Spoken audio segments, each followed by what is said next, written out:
Viewers, it's been the longest war in the Middle East in the last couple of decades, and maybe the most brutal one. This week, Fault Lines looks back at the devastating wars of the Israel-Hamas conflict and the impact it had on the entire region. A war that began with the brutal attack by Hamas on October 7, 2023, spiraled into one of the deadliest regional conflicts in the history of that region. From Gaza City and Tel Aviv to Beirut to Tehran, the shockwaves of this war spread and touched nearly every corner of the Middle East. At the heart of it all, a cost not measured, not just in terms of bombs, not just measured in terms of weaponry. It was about 67,000 Palestinians that have been killed, including more than 18,000 children. Of course, a lot of these are numbers that have come in from the Palestinian side, the Gaza Authority, which one needs to keep that in mind. But nevertheless, lives have been lost. Likewise, it started with the 2,000 Israelis who've lost their lives, first in the brutal attack by Hamas, and then followed with the relentless war that's pursued over 2 years. And add to it the hostages that are with them. 20 alive, 28 of them, in total 48 of them, 20 alive and 28 cadavers with them. At least 170,000 Palestinians have been wounded, 2.1 million forced from their homes. Israel, which has over 20,000 soldiers, have been injured.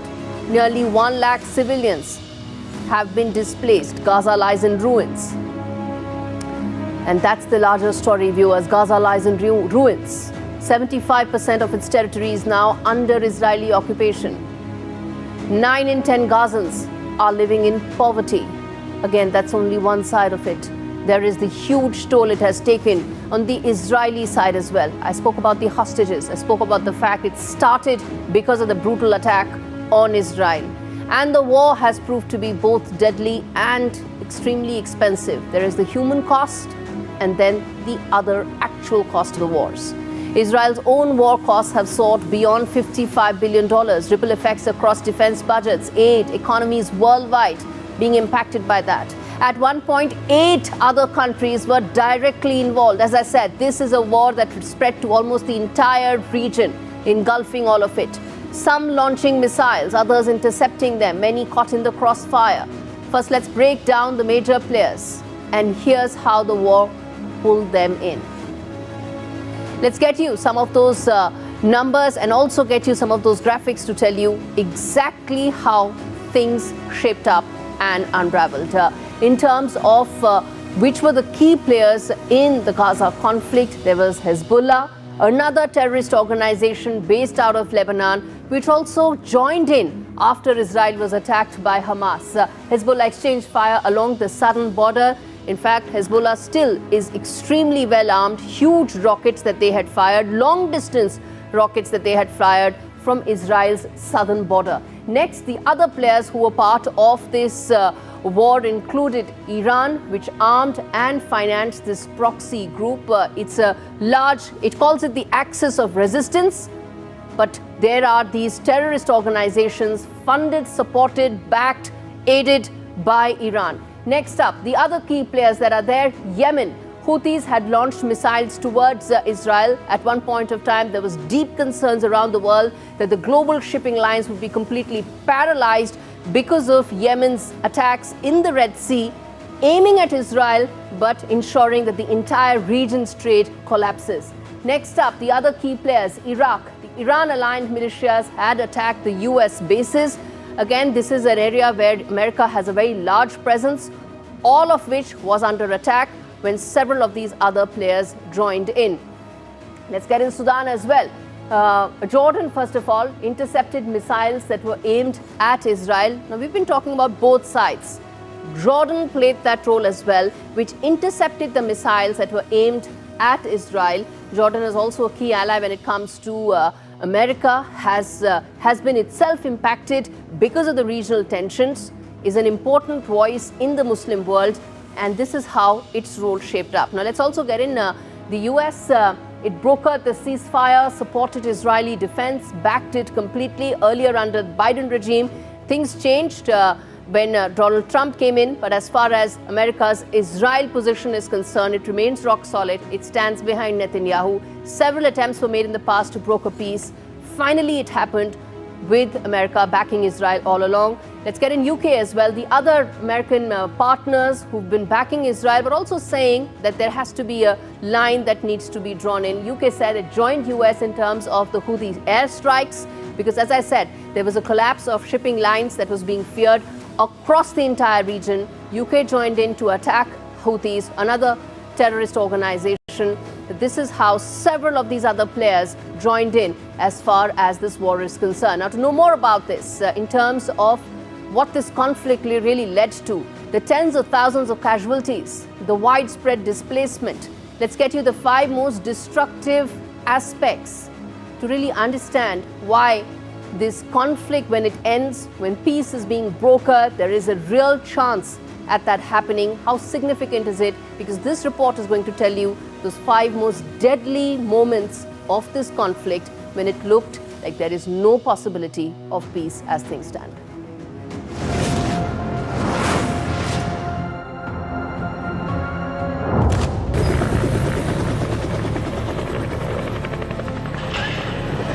It started on the 7th of October 2023. Hamas militants launched a surprise attack inside Israel. Over 1,200 people died, mostly civilians. 251 hostages were taken. One day, massive impact.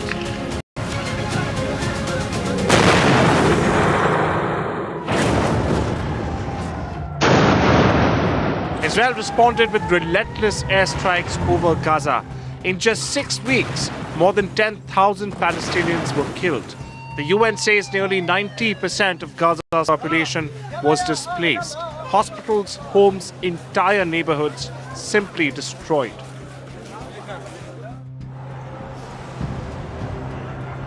On the 13th of April 2024, Iran entered the fight. For the first time, it launched missiles and drone strikes directly on Israeli soil. This broadened the conflict into a regional war.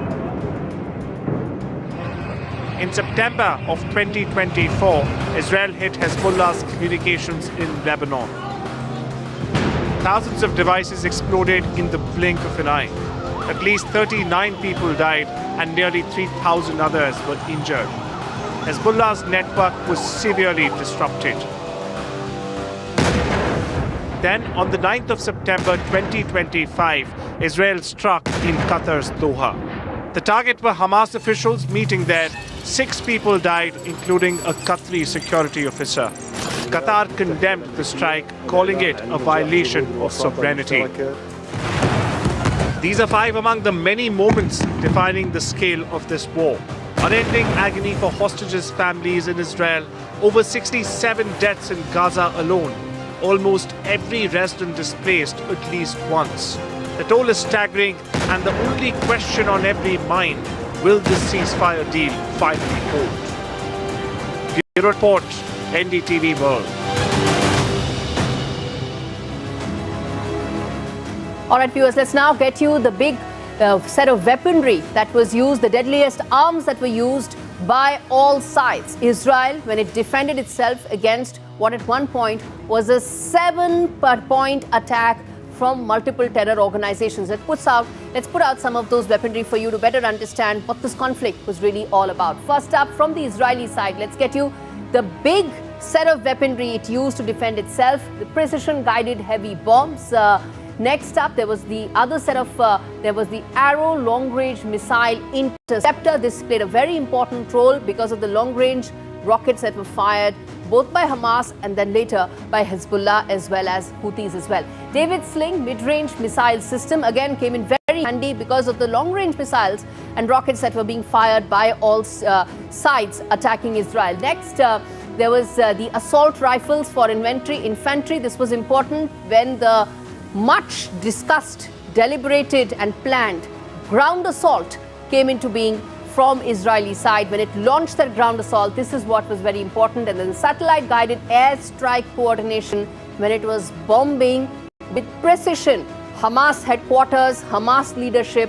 This is what was important. Let's get you what it all did the Hamas side the terror organization used to attack Israel. First and foremost, unguided rockets saturating civilian areas. This essentially has been the hallmark of Hamas, and this is how it actually started. The question was raised that did this meant that Israel's Iron Dome was not perfect, it was defeatable, and that's what Hamas relied on. Next up, underground tunnel networks that enabled ambushes against something that many feel and analysts feel is actually larger, if not as big, as the London Tube network. That's the scale at which Hamas has built this tunnel network. Many say money for aid actually went for these tunnel networks, and this was very important for them to launch those ambushes when when you had about 1,000 odd Israeli soldiers who lost their lives. A lot of it was due to these ambushes. Next up, explosive-laden drones that were used for short strikes. This was part of their template that they had used very regularly to attack Israel.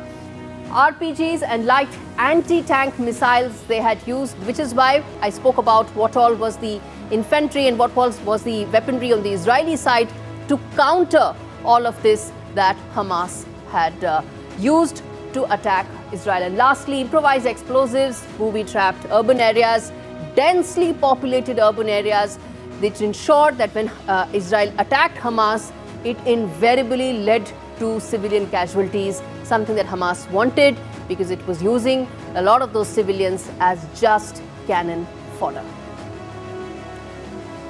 Well, all right, viewers, it's now time to get you to important voices to discuss the entire issue and the conflict in greater detail.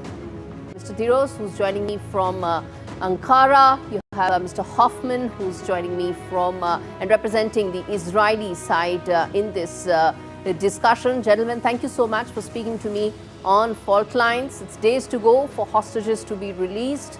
There is a huge sigh of relief that breakthroughs have been achieved. Your first thoughts, both of you, on the fact that this conflict lasted over 2 years, took so many efforts, but finally peace has been brokered. Mr. Dirios, to you first.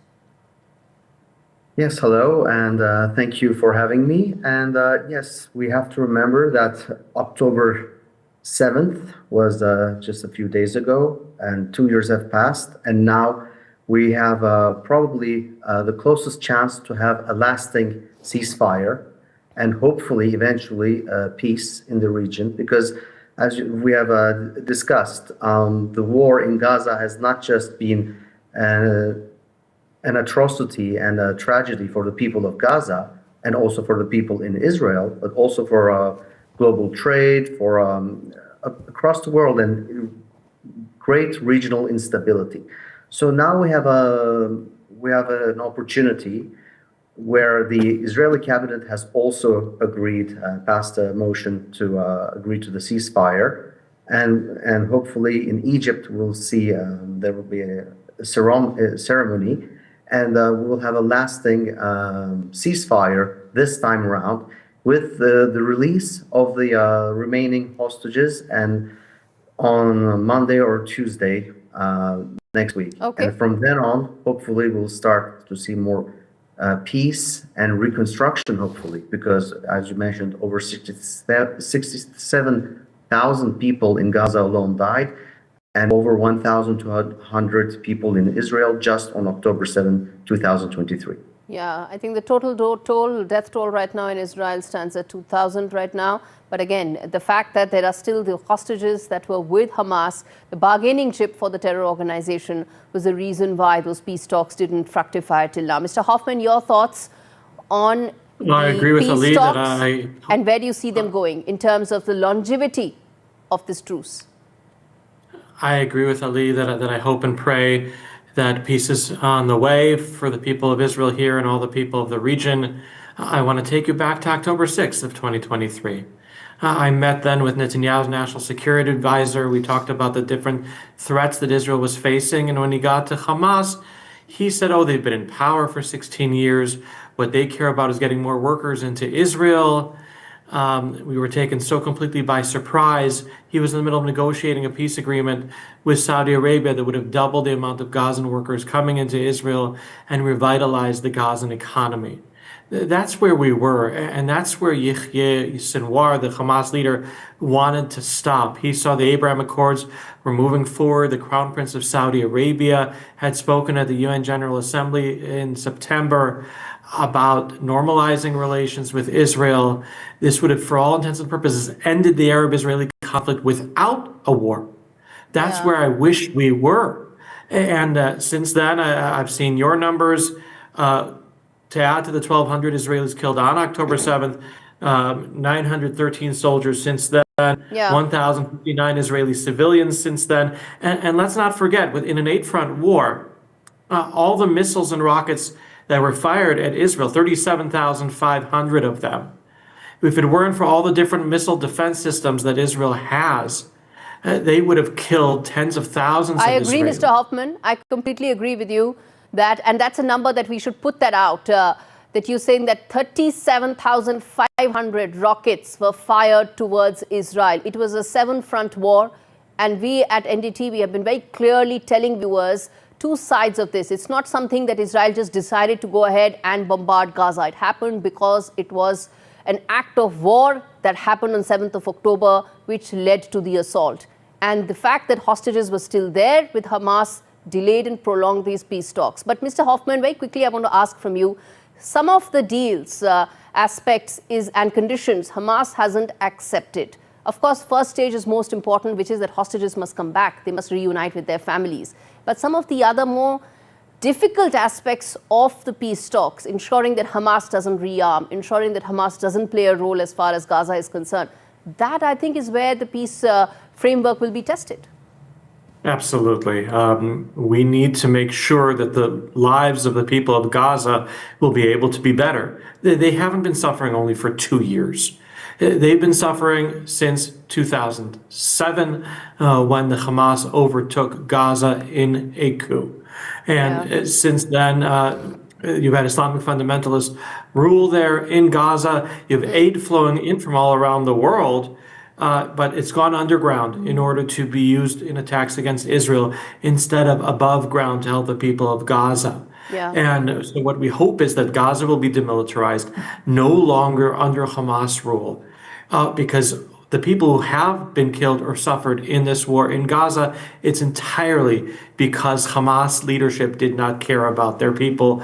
They were obsessed with killing my people. Okay, Mr. Dirios, very quickly. There are estimates and there are reports which suggest that Hamas's underground tunnel network, which many analysts say is actually larger than the tube network, is still intact. It hasn't been demolished completely the way Israel would have thought it would in the last 2 years. I'm asking you this because it also points towards whether Hamas would look at rearming itself beyond the first phase, which completes on Monday when the hostages return. Well, I wouldn't know to speak for Hamas because, frankly speaking, I'm not very much on the follow of Hamas itself. But I'm more concerned about not just Hamas, but with this becoming an excuse for the end of because in the past there were also other ceasefires, and this has unfortunately not been followed with similar reasons. Now, I'm not going to say whether they're right or whether they're wrong, but we have to remember that there is a security dilemma in which Israel is involved. It's not just about the number of tunnels, the number of interception and the precision weapons, but the state of Israel has been arming for many, many years and has been very tough on Hamas. And the Netanyahu government has used the word collateral damage, which at the beginning, a lot of the people in Europe, for instance, were in countries where there was public opinion in sympathy towards Israel. Okay. And that, at the end of 2 years, the term collateral has been synonymous with indiscriminate, and that has caused a security dilemma. That's a fair point you raised, sir. that there cannot be indiscriminate killing of civilians. Exactly. And that is something that I think there's been global concern regarding it, which is why peace talks were being pushed by all stakeholders to ensure that this indiscriminate firing, indiscriminate killing must end. I'm going to leave it there. Thank you so much, gentlemen, for joining me. I want to add one more thing. It's very, just to complement. Very quickly, sir, yeah. Very quickly. There will be a task force in Gaza if it's agreed on the peace deal. And it's supposed to comprise of international task force, both military and civilians. And today, Turkish authorities strictly underline that they will make sure every line of that agreement it has been followed. So as far as Turkey is concerned, they will make sure that both Hamas and Israel stick to the peace framework. Nobody wants it to fall apart, because lives are at stake, global peace is at stake. I'm going to leave it there. Thank you so much, gentlemen, for joining me on Fault Lines. Well, viewers, as far as this issue is concerned, as far as the conflict is concerned, if you take your blinkers off, you realize this was a conflict that started in Israel on 7th of October 2023, but the battlefields were many. From university campuses to capitals across Europe, across the developed world, even in India, one saw protests coming out. There was the narrative war, the information war, and the battlefield war, all of which was taking place simultaneously. As things stand right now, there is chance of a real peace, provided that peace framework is agreed to by all sides. Even as questions still remain, how and when will that governance of Gaza, the framework of which has been decided, will actually come into motion, and who will ensure that that peace framework that has been agreed right now, all sides stick to it? What is the incentive that all stakeholders must stick to the peace framework? That's the key question, because otherwise there is always a risk of these two truce talks collapsing after the release of hostages come the 13th of October. That will be a milestone of a day for the families of hostages. But what lies ahead is a question that many are still asking as far as the region is concerned. Well, viewers, on that note, we're slipping into a very short break. We come back on the other side and talk more about Bangladesh's plans to purchase 20 Chinese jets. What does it mean? We tell you more on that.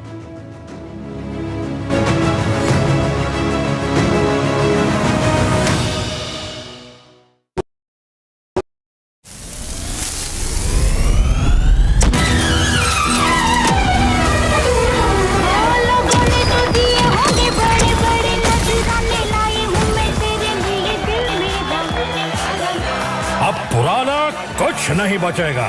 Flipkart big bang Diwali.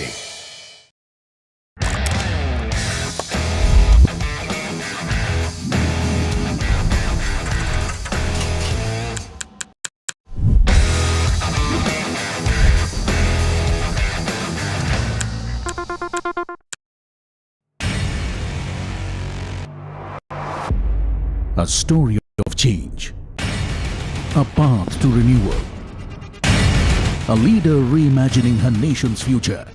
This will be my first official visit to India as the Prime Minister of Sri Lanka. So looking forward to participating in the NDTV World Summit, where I will have the opportunity to engage with global leaders and thinkers. Catch Sri Lankan Prime Minister Harini Amarasuriya at the NDTV World Summit 2025, 17th to 18th October on the NDTV network.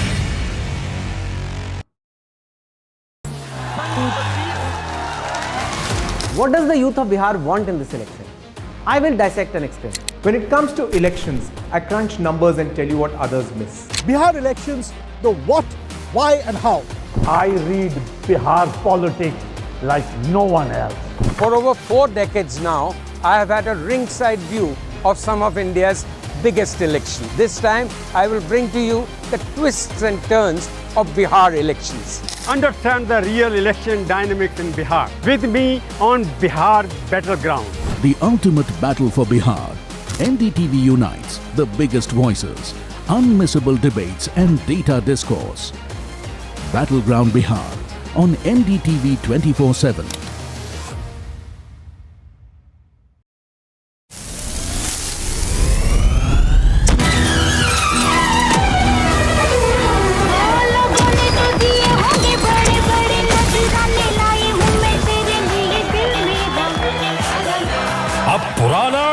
कुछ नहीं बचेगा। Flipkart big bang Diwali. What does the youth of Bihar want in this election? I will dissect and explain. When it comes to elections, I crunch numbers and tell you what others miss. Bihar elections, the what, why, and how. I read Bihar politics like no one else. For over 4 decades now, I have had a ringside view of some of India's biggest elections. This time, I will bring to you the twists and turns of Bihar elections. Understand the real election dynamics in Bihar. With me on Bihar Battleground. The ultimate battle for Bihar. NDTV unites the biggest voices, unmissable debates and data discourse. Battleground Bihar on NDTV 24/7. Vanakkam Tamil Nadu. Well, the battle for Tamil Nadu 2026 is open now. After Chief Minister Stalin rolls up his sleeves. And Vijay steps in as a star challenger. This is a mass gathering, not for cash. Meanwhile, a former Chief Minister, Edapadi Palanisamy, begins his fight back. The big comeback campaign by EPS has well and truly begun. These are all the ultimate players, and this is going to be the ultimate test.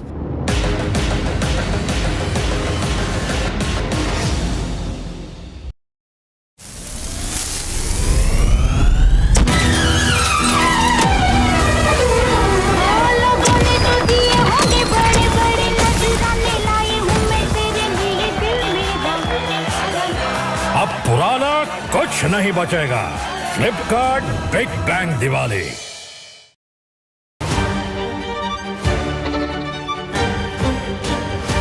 She's a ballerina who defies gravity, a quantum physicist who decodes the universe.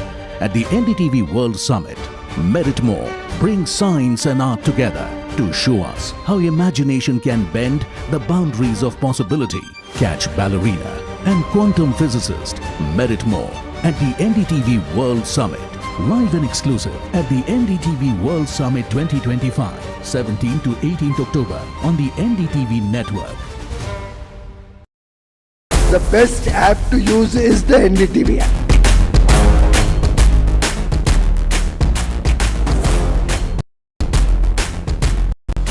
दुनिया भर में जब भी भारतीय media की चर्चा हो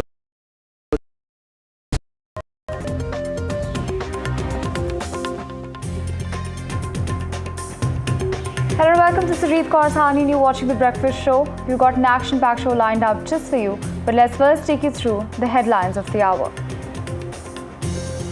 Now, PM Modi to announce Diwali gift to farmers. PM Modi is all set to launch 2 major farm schemes. Bihar NDA gears up, seat sharing announcement soon. Now, meanwhile, the LJP's parliamentary board is all set to meet today. Apart from this, the Bihar BJP's core group is set to meet in Delhi today. Amid anti-SIR voices in opposition, Union Home Minister Amit Shah sends out a stern warning, stating that no one should interfere in the SIR exercise as it is the constitutional responsibility of the Election Commission. Meanwhile, Federation of Indian Pilots writes to Civil Aviation Minister and has demanded grounding of all Boeing 787 fleet. US President Donald Trump slaps 100% tariffs on China. Now Trump threatens to scrap talks with Xi Jinping and says that the tariffs will be effective from the 1st of November.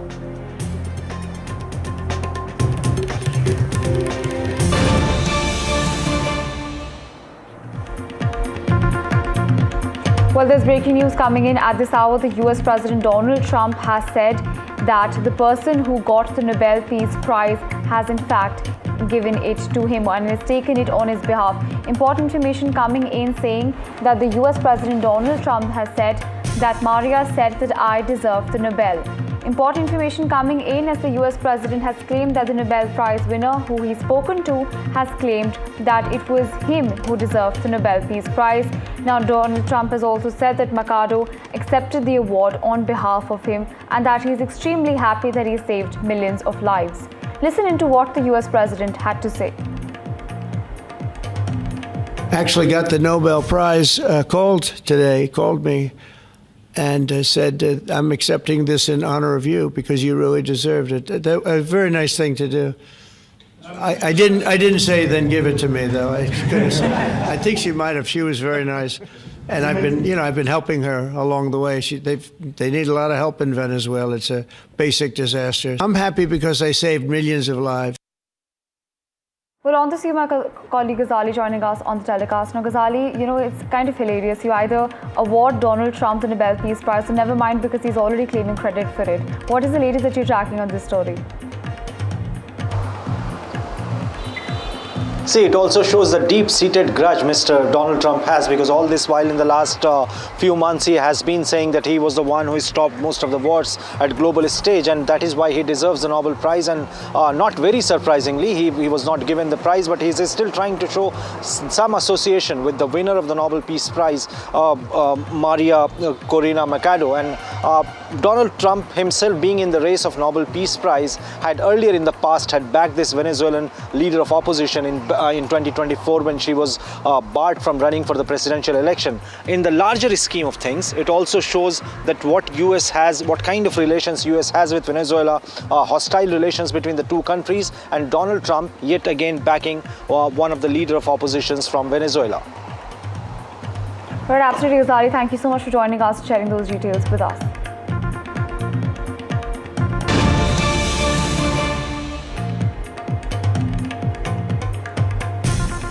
Well, there's breaking news coming in at this hour. This is with regards to the cough syrup case. Now, NDTV has accessed exclusive details. Now, as per sources, major negligence is reported by the Tamil Nadu Drug Control Department. Now, the probe reveals that Tamil Nadu Drugs Authority ignored the rules. Important information coming in straight away from the sources who've told us that the Drug Control Department had in fact negligence. NDTV exclusive. Now, sources have spoken to us about the cough syrup that claimed the lives of 41 children. Important to understand that the probe reveals that Tamil Nadu Drugs Authority had in fact ignored the rules. Important information saying that there was a failure in following the guidelines when it came to the Tamil Nadu drug control. This comes straight away to us from sources. Important information coming in.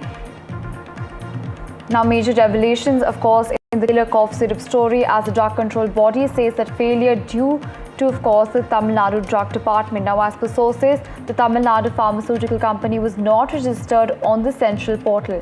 The investigation revealed that several facts that indicate that the deaths of children in Madhya Pradesh after consuming the cough syrup were due to negligence in Tamil Nadu's drug control system.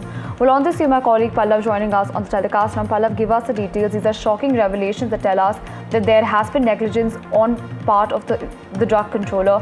What is the latest that you're tracking on this story? बिल्कुल देखिए, ये जो पूरा जो मसला है, जब से कफ सिरप का जो पूरा मामला सामने आया उसके बाद से जो लगातार बातें सामने आ रही है, उसमें साफ तौर पे ये पता चल रहा है कि जो तमिलनाडु का ड्रग कंट्रोलर है, वहाँ पे जो एसोसिएशन है उसने जो है कई तरह की उसमें लापरवाही सामने आई और कई जो नियम है उसको ताक पे रख के ये कंपनी वहाँ पे जो है लगातार संचालित हो रही थी।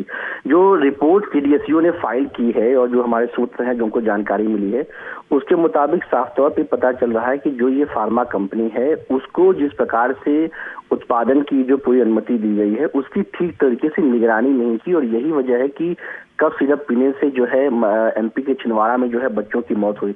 रिपोर्ट में कई बातों का जिक्र किया गया है, खासतौर पे लाइसेंस के रिन्यूअल को लेकर। इसके अलावा जो तमाम जो सुरक्षा के मानक के प्रोटोकॉल के तहत जो सर्टिफिकेट मिलते हैं, जो रजिस्ट्रेशन होते हैं, उसमें किसी में भी इस कंपनी का जिक्र नहीं है, जबकि जो राज्य एफडीए है उसकी जो है ये साफ तौर पे ये उसको निर्देश दिया गया कि इन तमाम चीजों में इस कंपनी को रजिस्टर कराए।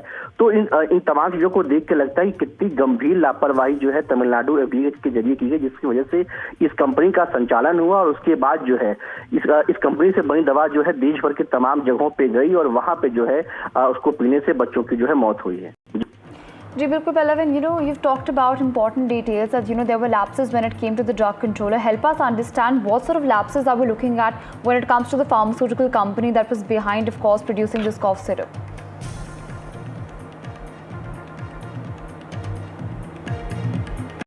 निगरानी हो बेहतर तरीके से हो सके। लेकिन उस पोर्टल पे आज तक जो है कभी भी इस कंपनी का रजिस्ट्रेशन नहीं हुआ, न ही तमिलनाडु की FDA ने इस कंपनी को ऐसा कराने के लिए कभी बाध्य किया। इसके अलावा जो सुगम पोर्टल है केंद्र सरकार का, जो उसमें भी इस कंपनी का कभी रजिस्ट्रेशन नहीं किया गया। साथ ही जो WHO की गाइडलाइन है GMP सर्टिफिकेट को लेकर, उसमें भी आज तक इस कंपनी के पास जो है GMP सर्टिफिकेट नहीं है। खास बात यह कि जब पूरा मामला सामने आता है उसके बाद से जो है जब MP FDA जो है इस मामले में जांच करने के लिए तमिलनाडु को कहता है, तो इस मामले की जब जांच करने टीम पहुंची उस बारे में कोई भी जानकारी जो है केंद्र सरकार को नहीं दी गई थी। उसके अलावा जब 3 तारीख को केंद्र सरकार की टीम CDSO की टीम वहां पहुंचती है, वहां पहुंचने के बाद तमिलनाडु FDA को इस बारे में जानकारी देती है कि हम इस कंपनी की जांच करने पहुंचे और तमिलनाडु FDA की तरफ से कोई भी कॉपरेशन नहीं होता है और कि कोई भी अधिकारी उस जांच में सहयोग करने के लिए नहीं पहुंचते हैं। 3 तारीख की रात को अचानक से इस बात का जिक्र किया जाता है कि जो है ये तमिलनाडु FDA की उसने दोबारा इंस्पेक्शन किया है और उसे जो है उस कंपनी में जो सिरप बन रही है उसमें DEG की मात्रा 48% जो है वहां पे उसको मिली है। ऐसे में भ्रम की स्थिति बन जाती है कि कैसे जब नागपुर और छिंदवाड़ा जो सैंपल लिया गया उसमें कोई भी ऐसे कंटेमिनेटेड चीज नहीं मिले, हार्मफुल चीज नहीं मिले, तो इस प्रकार की चीजें कैसे अचानक से सामने आ गई। 4 तारीख को CDSO ने इसको लेकर बाकायदा तमिलनाडु FDA को पत्र लिखा और कहा कि वो जो कंपनी है वो मानक पे खरी नहीं उतरी है और उसमें गंभीर लापरवाही की चीजें सामने आ रही है, ऐसे में उसका लाइसेंस को रद्द कर दिया जाए। लेकिन आज तक उस तमिलनाडु FDA ने उस कंपनी के खिलाफ कोई कार्रवाई नहीं की, जबकि मध्य प्रदेश ने उस कंपनी के जो ओनर है उनको गिरफ्तार कर लिया है। इससे पहले जो CAG रिपोर्ट आई थी उसमें भी तमिलनाडु FDA की कई गंभीर लापरवाही का जिक्र किया गया था, जिसमें दवा की सैंपलिंग से लेके जो कंपनी का इंस्पेक्शन है उसमें जो है कई बार खामियां सामने आई। जो 2016 से 2022 की रिपोर्ट थी कि कई बार जो है जो ड्रग रेगुलेटरी अथॉरिटी है तमिलनाडु की, उसने जो है नियमों का पालन नहीं करके तमाम जो दवा कंपनियां हैं उनके साथ जो है ये एक प्रकार का समझौता किया। जी, Right, absolutely crucial information coming there. Like my colleague Pallav mentioned that even yesterday we've talked about the CAG report, we've talked about the irregularities that have been on behalf of course, the Tamil Nadu drug controller. Now there are fresh details coming in that there were in fact irregularities when it came to the drug department in of course regulating the syrups as well as the companies producing them. Well, with that, shifting tracks to other stories now, the political ground seems to be heating up in Bihar as all eyes are on the Bihar polls. A high-level meeting is slated to take place at JP Nadda's residence in Delhi today. Now, senior leaders such as Union Minister Amit Shah, Dharmendra Pradhan are likely to be present for finalizing the candidates, even as sources confirm that a seat-sharing formula has been decided upon. Meanwhile, important to understand that LJP's Chirag Paswan to hold a meeting with his party members to strategize their political stance and close in on the candidates for the polls. Now, the key meetings come after 2 days of hectic rounds of meetings between